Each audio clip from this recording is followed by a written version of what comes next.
Assalamualaikum warahmatullahi wabarakatuh. Semangat siang anak-anakku sekalian. Semoga hari ini kalian dalam keadaan sehat semuanya. Untuk pertemuan kali ini, Ibu masih membahas tentang indeks harga. Kalau kemarin kita sudah mempelajari namanya indeks harga dengan metode agregatif sederhana atau dengan kata lain indeks harga tidak tertimbang. Nah, kali ini Ibu akan memaparkan tentang indeks harga tertimbang, di mana dalam indeks harga tertimbang ini itu ada 5 metode yang akan kita pelajari. Nah, sebelum kita mempelajari lebih jauh kelima metode itu, Ibu akan menyampaikan dulu tentang lambang-lambang dari rumus tersebut. Nah, ketika kita mempelajari indeks harga pada agregatif sederhana, kita hanya menemukan tentang jumlah harga tahun yang ditanyakan atau yang kita kenal dengan PN dan jumlah harga pada tahun dasar yang kita kenal dengan P0. Nah, pada agregatif tertimbang ini itu ada yang namanya Q atau lebih dikenal dengan kuantitas atau quantity. Nah, sama di sini juga ada QN dan ada Q0.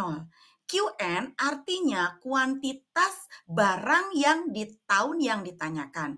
Sementara Q0 adalah jumlah barang pada tahun dasar atau tahun sebelumnya.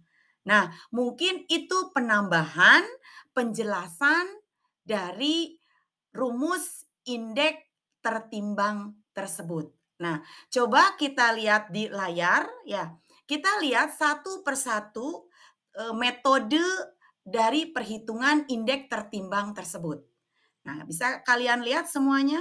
Untuk yang pertama, yaitu dengan metode Pasce. Nah, dikenal di sana dengan rumus IP. IP sama dengan sigma PN kali QN dibagi sigma P0 kali Q0 kali 100. Nah, untuk keterangannya seperti yang sudah Ibu paparkan tadi, ya. Sama, hanya yang membedakan di sini ada Q. Bisa Anda lihat juga di layar untuk penjelasannya. Nah, sekarang Ibu lanjutkan kembali. Untuk rumus yang kedua, ya, itu adalah menurut last pairs yang dikenal dengan IL.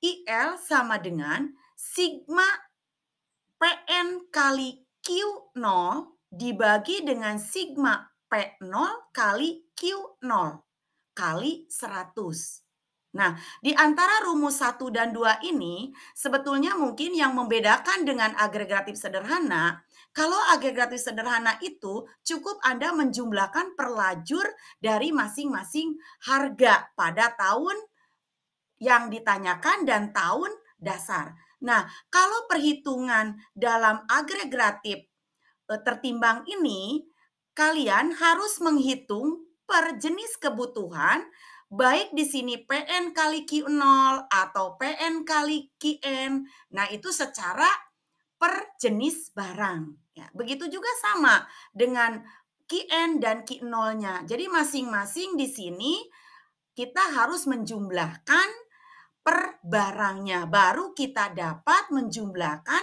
secara keseluruhan dari hasil perkalian dari masing-masing jenis kebutuhan tersebut.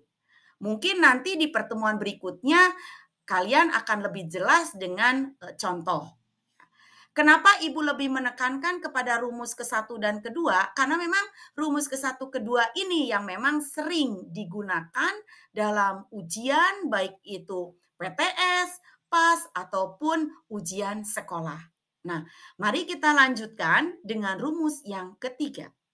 Rumus yang ketiga yaitu dengan metode Drobles atau lebih disingkat dengan ID. Nah, di sini sedikit berbeda.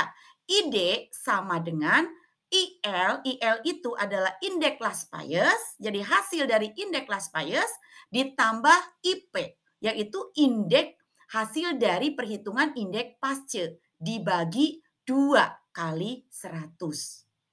Nah, kemudian yang keempat, nah ini berbeda juga, yaitu yang lebih dikenal dengan metode Irving-Fisher. Mungkin kalian masih ingat pada saat di kelas 10 ada yang namanya rumus Irving-Fisher yang berkaitan dengan peredaran jumlah uang yang beredar yang kita kenal MV sama dengan PT. Nah, Irving-Fisher juga mempunyai rumus untuk menghitung indeks harga yang lebih dikenal dengan IF sama dengan akar dari IL ditambah IP kali 100.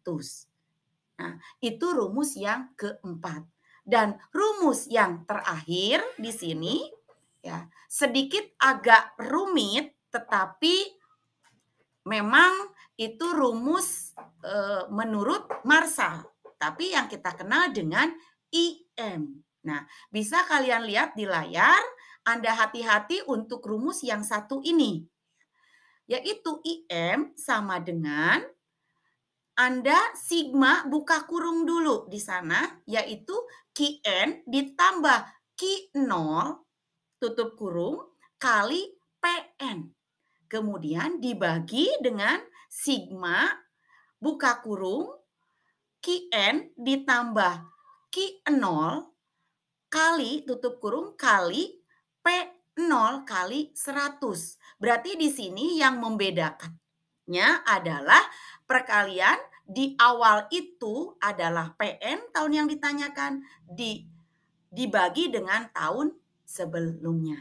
Nah, mungkin untuk pertemuan kali ini, Ibu baru memaparkan tentang rumus-rumus untuk menghitung sebuah indeks harga dengan menggunakan beberapa metode, khususnya harga tertimbang.